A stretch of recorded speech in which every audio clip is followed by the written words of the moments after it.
Hello and welcome to another planning appeal case study video. I'm John Peters. At Hill Planning we specialise in helping clients overturn planning refusals. One of our recent successes took place in Hertfordshire, where we secured planning permission for a demolition of an existing 1960s property and the construction of a new replacement dwelling. The application was originally refused by Three Rivers District Council on the 19th of September. The council argued that the proposed dwelling, by virtue of its scale, forward positioning, width and bulk, would appear overly dominant in the street and would cause harm to the character and appearance of the conservation area.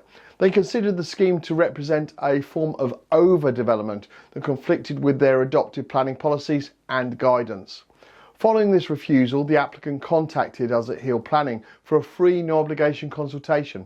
During this consultation, one of our specialist planning assessment officers carefully reviewed the reasons and confirmed that the case had prospects of success at appeal.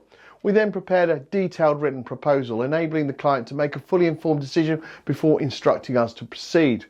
The appeal was submitted to the Planning Inspectorate, a site visit took place on the 5th of August and the Inspector issued a decision on the 8th of September. The outcome was positive, the appeal was allowed and planning permission was granted subject to conditions. In their decision, the Inspector made several key findings. They concluded that the existing 1960s dwelling did not add any architectural or historic significance to the conservation area, meaning its demolition would have a neutral effect. They also found that while the proposed dwelling was slightly larger and set forward by around 1.5 metres, it would still retain a generous setback from the road. Importantly, the new design, which reflected arts and crafts influences, was judged to be more in keeping with the character of the conservation area than the existing property was.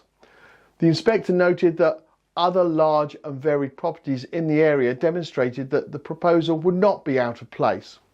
The decision was confirmed that, taken as a whole, the scheme would preserve the character of the appearance of the conservation area and therefore complied with the statutory duty under the Planning and Listed Buildings Conservation Areas Act. The inspector attached conditions covering external materials, landscaping, biodiversity, tree protection and the removal of certain permitted development rights to safeguard the area in the future.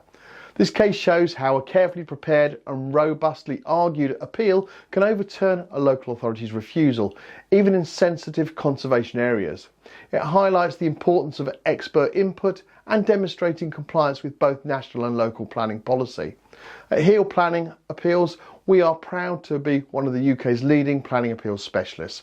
Our bespoke service ensures every case is tailored to address the exact refusal reasons. If your planning application has been refused, don't give up. Contact our new case support team today for a free no obligation consultation at www.planningappealsuk.com. Thank you for watching this replacement dwelling planning appeal case study video, and I look forward to producing another case study video very soon. Bye for now.